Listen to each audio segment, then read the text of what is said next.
things in this debate. First, I'm going to talk to you why that this event is the first step in technological advancement built in the future.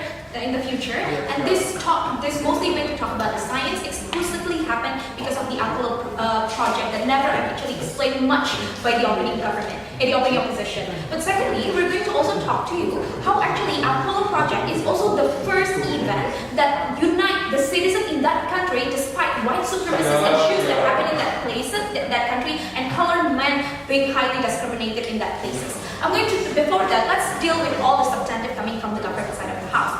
Ochi fears so much about country use this as validation to waste money for unnecessary thing or going to unnecessary war in the future. I'm telling you that it's not going to happen, ladies and gentlemen. Both retrospectively and prospectively, every huge movement or project established by the government will be subject to media scrutiny, people's scrutiny, and parliament deadlock in the status quo, ladies and gentlemen, to rationalize such action. That's why in the status quo, we heard about how US governments are retreating a lot of their armies from Afghanistan because they see a lot of society demand their troops to be returned in the US because a lot of people's dead in the Afghanistan, for example, right? I mean, like, Apollo project is not going to be the only reason why not going to be that impactful elements for people to execute such a huge decision, huge projects in the country, right? Or secondly, they can easily go to war, ladies and gentlemen, because you care about your relationship to in global community right now. Right now, global community highly integrated economically. You heard about you heard about OWAR, for example. You heard about Atma and any super PAC's commitment in international point of view. That's why just because of there's these Apollo projects in the past doesn't make you become reckless, for example, to shoot somebody or even to show that you are powerful in a status quo, right? But thirdly, by the way, showing that you are powerful through science, ladies and gentlemen, sending humankind to the space, it's way better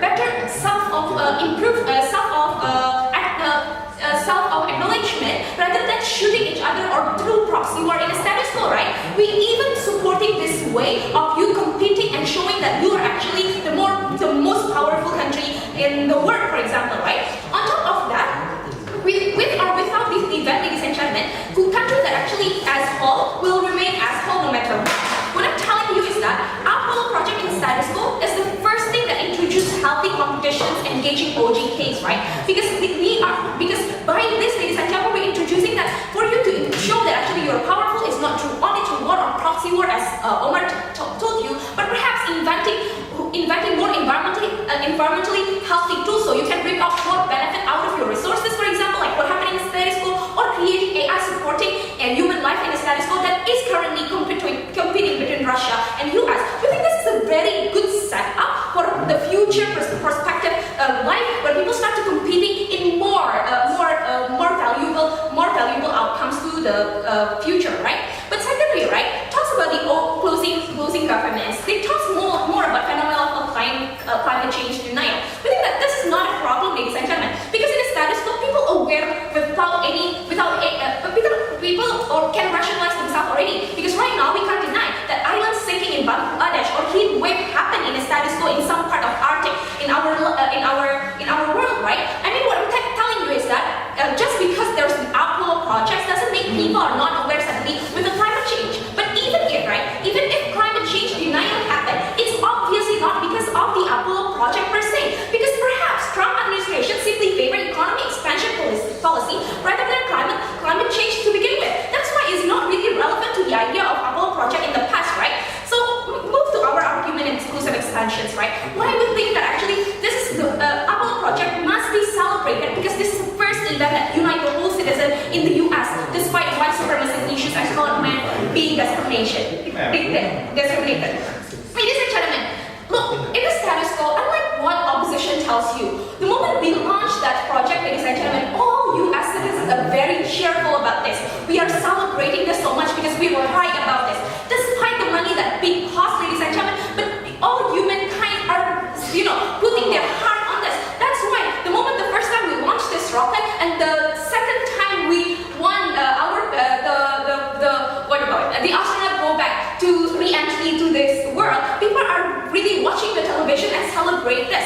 That's the first thing. It's uniting people despite actually they are conflicted within the countries of the colored being discriminated. But most importantly, secondly, at that very moment, ladies and gentlemen, NASA start to open with black researcher helping them calculating trajectory that actually that's the spotlight of this news, ladies and gentlemen, on how NASA start to open whether or not, despite that you're black in the status quo, despite you were rejected by the society, the moment this researcher actually contributing to the trajectory, the entry calculations of our astronaut to this Earth. In this place, in this very moment, we start to don't care about the color of your skin, and despite your ability to contribute to our society and our astronaut going back to our Earth. This is the first thing, right? We forget about the color of your skin, about the about your being, the second class of the citizen, because we provide you the freedoms and the ability for you to contribute to society in this manner. Yes. Yes, we are united for a second, but we are divided now. So we did that 24.4 billion vote. Look, we think that we're not really divided in a status quo. We're doing fine in a status quo. I mean, like NASA in the status quo also, a lot more accepting people coming from, certain universities with a lot of black people to work with them. We don't see that we are dividing right now. I mean, like if you're talking about colonialization, it's something that happened even prior to the Apollo project. We don't have problem and we don't have burden to prove you about that. But secondly, right, why we think that Apollo project is really the first part of more technology advancement in that country? We're telling you that this science is really it's a really great advancement, not only in healthcare, but also technology, but also military, but also the explore space that give us way of communication. I'm telling you this is important. If you're talking about healthcare, ladies and gentlemen, only through this Apollo project, you start caring so much to understand human body and how they can live in above abnormality. In this way, this is the very first basic why doctors start to understand sleep deprivation and body figures of human, right? We think that this is good for healthcare, but not only that. The researchers start to see what types of food, for example, that can be compact and can be eaten in the space, for example. This can also be potentially good for famine area that we need to help people in Venezuela, for example, on military places, or exploring space where actually our communications are relying so much in the network